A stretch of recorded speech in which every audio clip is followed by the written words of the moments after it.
tayo. Dahan. Nagbubbles. Nice.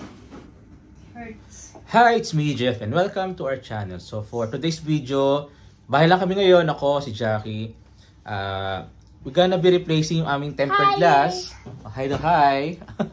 We're gonna be replacing tempered glass ng phone. Pero ito ay ano siya, home edition kasi si Jackie mismo kapalit nating tempered glass. Hindi na namin kailangan ipagawa sa labas. Mas mura pag sa bahay, mas mahal syempre pag sa labas. So tara, let's do yung replacing ng ating tempered glass. Let's go!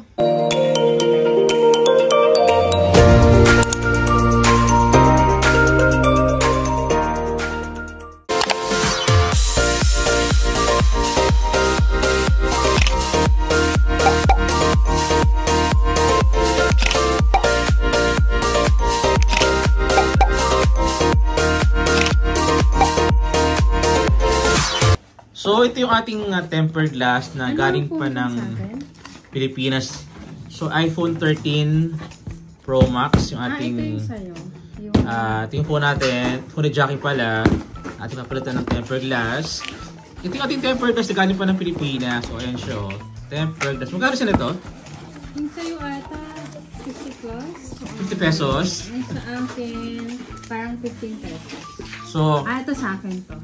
Imagine nyo naman guys, isang piraso ng tempered glass, 15 lang siya, 15. Pesos. Pero pag pinakabit mo sa mall yan, abot ng mga 200 siguro. 300. So, 200 to 300 yung charge ng ating tempered glass. Gano'n siya kamahal.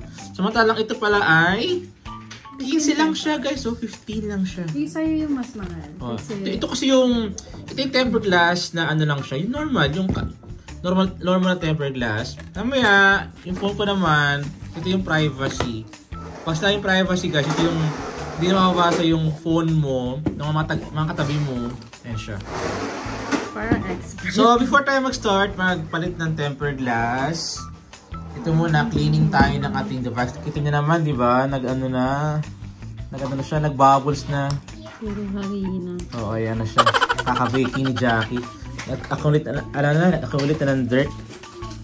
So ating mo nang punas-punasan ng tissue yung ating phone. So yung ating tempered glass, meron siyang kasamang ganire. Oh, meron siyang wipes. Meron dry, meron ding wet. Ayan. So punasan mo lang siya para wala yung mga dirt and so on. Ayan, di ba? Oh, ganyan sa mall eh. Oh, punas.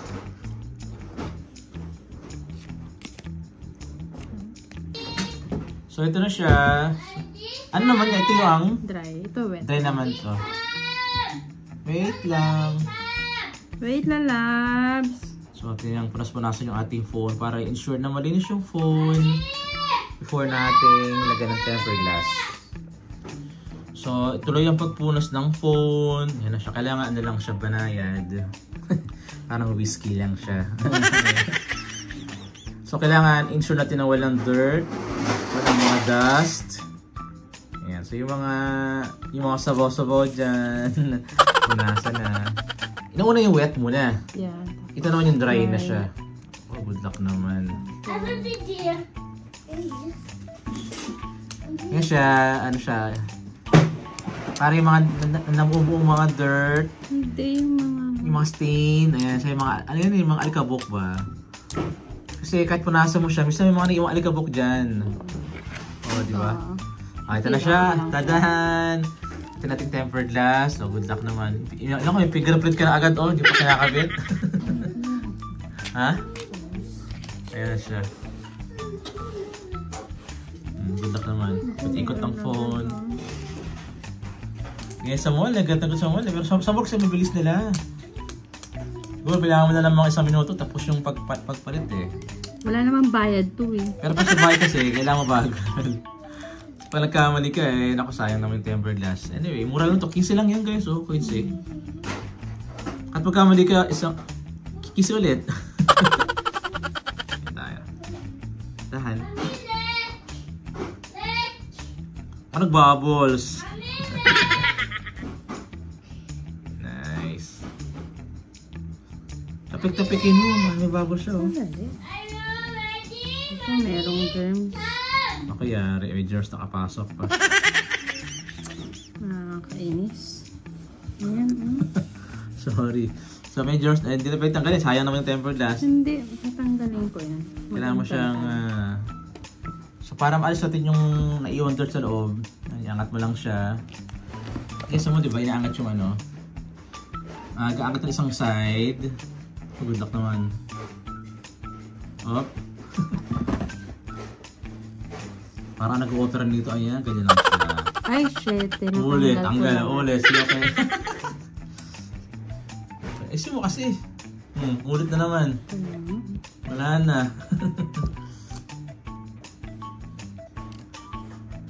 Ha? Yan na kapag sa bahay. Medyo ano pa. Siyempre, nag-a-adjust pa. Ulit yan. Kailangan sakto na kasi mawala ang kanyang adhesive niya pa tanggal-kabit na.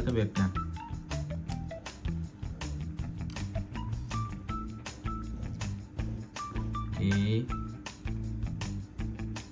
Sakto na yan. Dahan-dahan. Ayun! Okay na.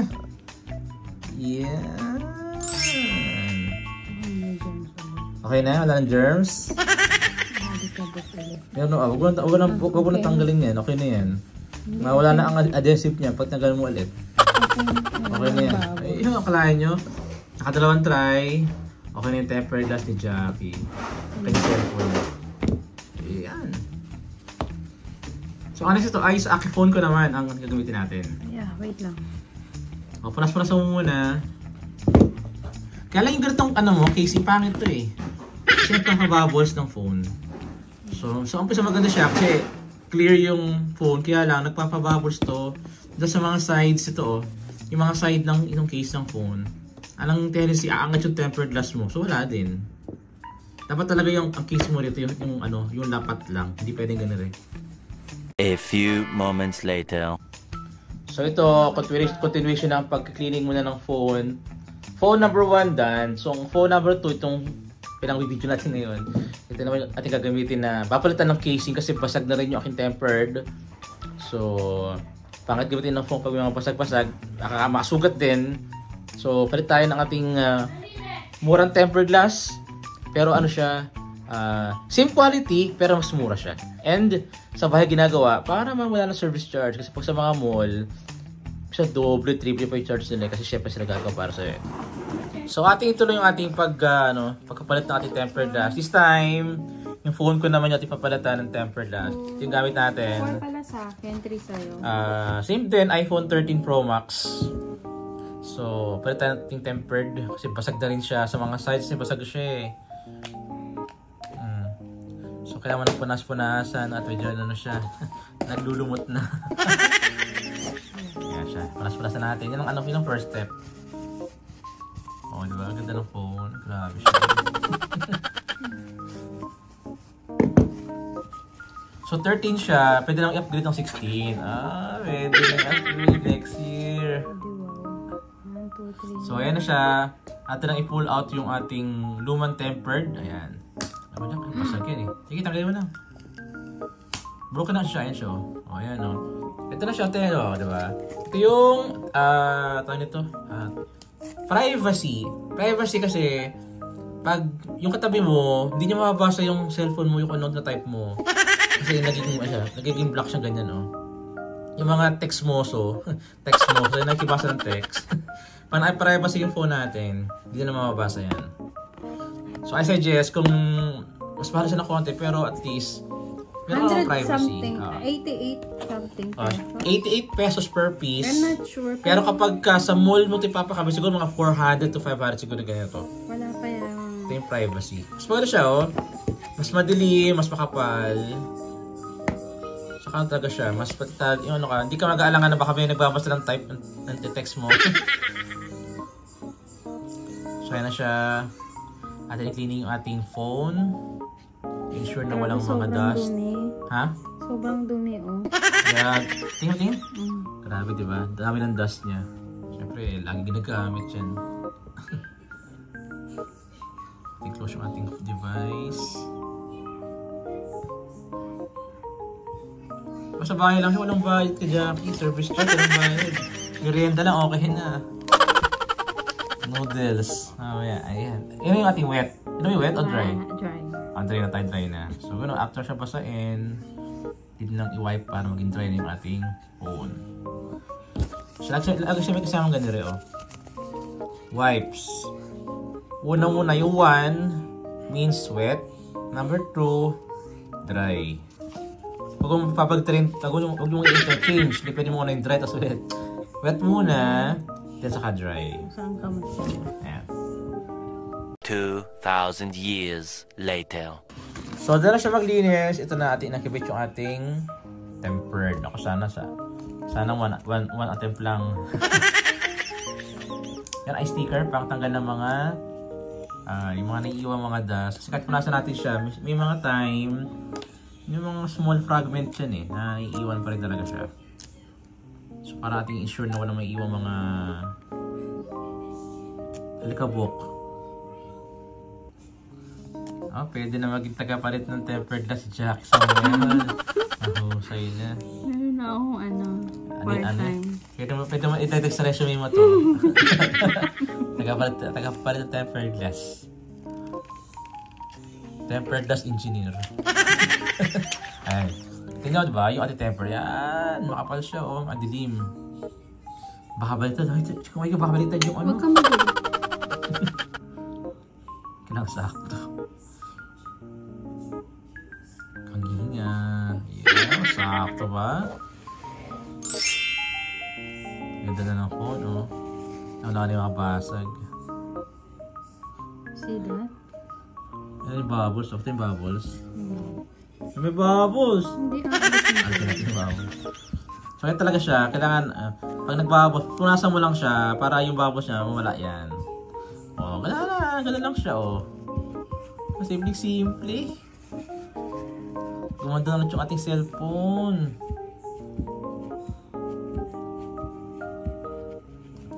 Ganda na ulit,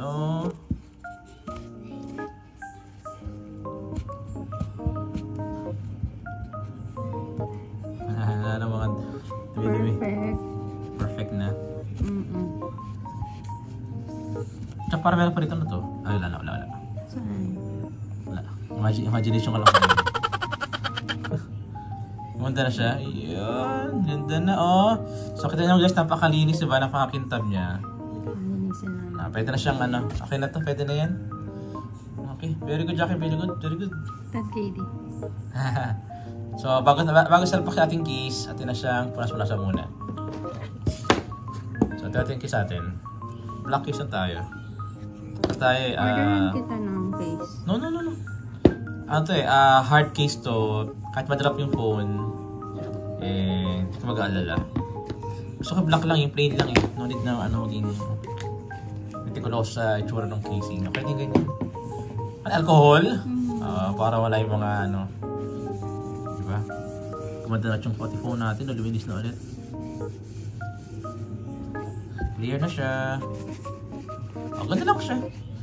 Ang pagpalit ng ating tempered glass na home edition. Diba? So ito na nga, ito na ating napalitan na ni Jackie ang ating phone ng tempered glass. So ito yung privacy. So kahit anong type po dito, hindi nyo makikita yan. Kasi black ang lumalabas sa kanya. Diba? Okay na siya. Yan. So salamat ni Jackie sa pagpalit ng ating tempered glass. Kasi usually it cost me mga 3 to 4 KD. Mga 500 pesos. Pag sa labas. Pag sa bahay, diba? Ilang minuto lang, tapos agad siya. Yung alang kailangan dahan-dahan kasi syempre di rin ganun kadali kasi umaangat yung ating tempered. Pero panasanay ka na, dire-diretso na siya. So kinis marunong si Jackie talaga magpalit ng tempered. So it's good siya. Yung ating phone na pang vlog ay gumanda mukha siyang bago na ulit. Pwede na ating ituloy natin pag-vlog kasi wala lang mga basag-basag. Kasi dati kanina yung mga basag yung gilid, mga broken dito, pero gamitin pa makasugat. So ito na siya. Ito na kanina ayan siya yung broken na siya, mga basag-basag Ayan na siya. So, ang hirap mag-vlog kung yung puro mega nire So, ito na siya. Ito yung old. Then, ito na yung new. At meron pa ako mga dito stock pa. Panabasag to, may mga pakiripos pa tayo. Dalawa na lang. Dapat dinamihan mo ng bilid jack eh. Mga 30. Para kahit mabasag siya. Ay, hindi na pala pwede kasi ito pala yung iPhone 13. Eh, bibili na pala ng iPhone 16. So, hindi siya pwede gamitin. Ayun lang tayo.